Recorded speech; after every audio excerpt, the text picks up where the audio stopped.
But first things first, we need to understand that the name Herod is not actually a name, right? Because if we don't establish this, Herod is actually a title, a political title that was appointed to the figure that we see throughout the biblical story. Because if you read the book of the New Testament from Matthew all the way down to the book of Acts, you might think, wow, Herod does not want to die. He lives really long. But no, we will see at least 4 different generations of Herod rising up, causing problems, doing different things, being influential in the worst way possible. And every Herod after the first was worse and worse and worse and worse. If it's one thing about their family line, there was slack. For lack of better words, it was slack.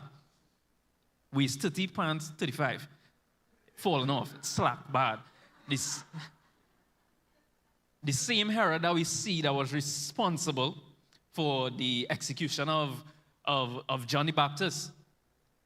That's a completely different Herod from the Herod that we see here in Matthew chapter 2. Now, Herod being this title, there's quite a bit of notable things that we can take away from Herod.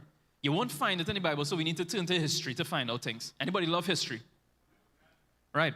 So, Herod in the Nativity, he is one of the most notable Herods because he even acquired the title of Herod the Great. Somebody say Herod the Great. And I want us to get into the mindset of Herod. It might be a dark place to go to, but we need to get into the mindset to understand the significance of this figure in the story.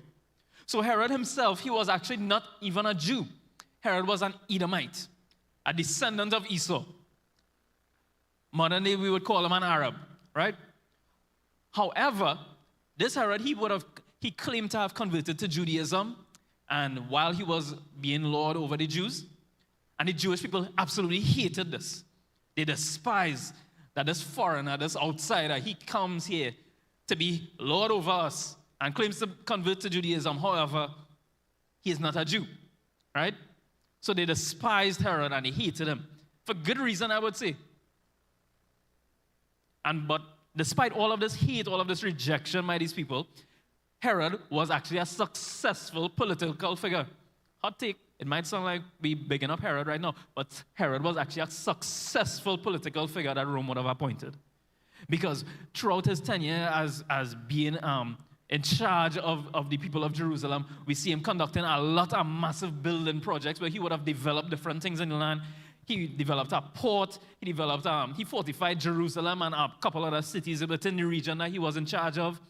We see him constructing a palace, one for himself. It was eventually called the Herodium, right? And even the temple, we saw him invest into the temple and develop it to a point that it was unbelievable.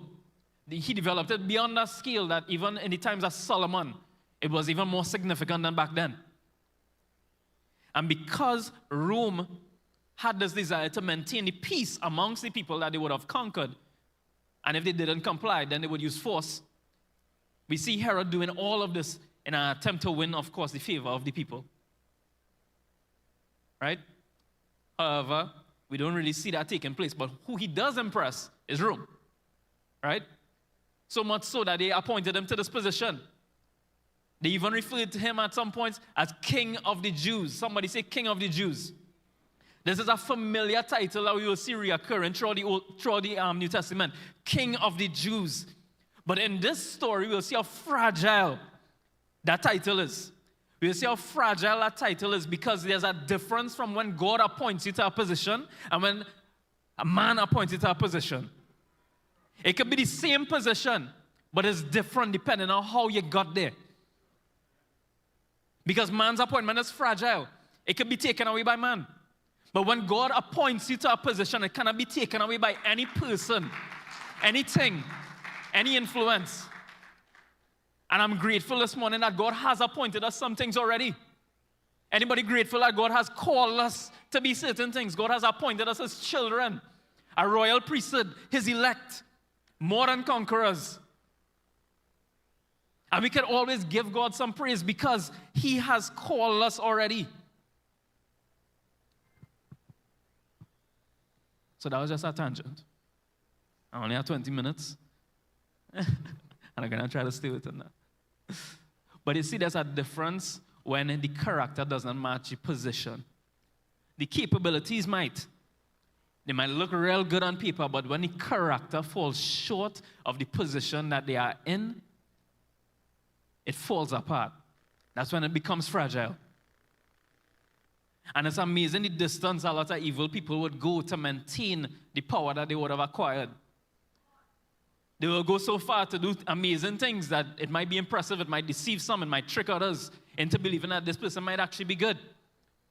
But the irony in this title that was given to Herod the Great, he didn't get that title because he was a really nice guy. Throughout the story, we see that Herod, he was a paranoid, narcissist, violent. He desired the acceptance from the Jews, yes, but he desired the power that he acquired even more than that. So much so that he loved this power so much that he would go the distance to hold on to it no matter the cost. No matter what it takes to hold on to that power, he went that distance. So much so that theologians throughout history would have referred to Herod and said it's better to be a dog in Herod's house than to be his own sons. And we see evidence of this. We make sense of it because throughout Herod's time of being ruler, we see him murdering his wife. He murdered his 2 sons. He murdered at least 37 members of the Sanhedrin. He murdered the high priest. All of this just because he was paranoid about losing the thing that he would have acquired and held most important to us. Most important to him. And the irony in it is we could look at Herod and we could say, wait, but this man's hand's bloody. Oh, you guys agree? Amen? We could look at Herod and we could say that, wow, this man's his hands are bloody. And we can look at ourselves as saints in front of him. It may not look the same for us. However, just because we could see the blood on his hand doesn't mean that the ones that we trying to hide